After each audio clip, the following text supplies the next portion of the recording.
Hello friends, now here is the step-by-step solution by using the BODMAS rule, which is the correct order of operation. First we solve bracket, small bracket, curly bracket, then square bracket. O stand for how we convert into multiplication, we solve roots and exponent.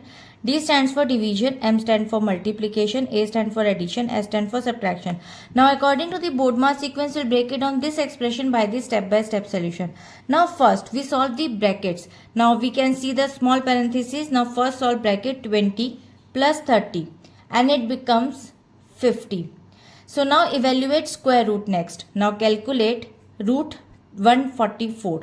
So now according to the root 144, finding with the root 144 quickly, we use Vedic math trick. So now according to the root 144, we can make a group.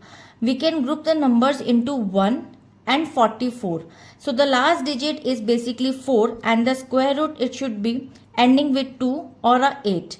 And the first digit is 1. So the 10th digit also be 1. So there is a 12 or 18. So now test with the smaller value 12. And now we can see 12 multiplied by 12 equals to 144. So the 12 is the basically square root.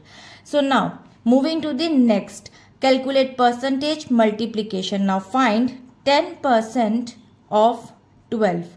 So now according to this, we also can use the Vedic math trick. Cut it down 1 0 and 12 multiplied by 1 is 12. And you have to put the decimal after the 1 digit. So 1.2 is a result.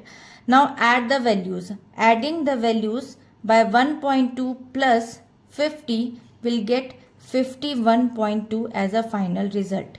So now according to this expression, the conclusion says simplify systematically using standard BODMAS order of operation, solving the parentheses and the square root first, reduce the complexity calculating the percentage while the decimal, which completes the final addition smoothly to get 51.2. And I hope it is clear. We'll meet in the next video. If you like this video, please like and subscribe. Bye bye.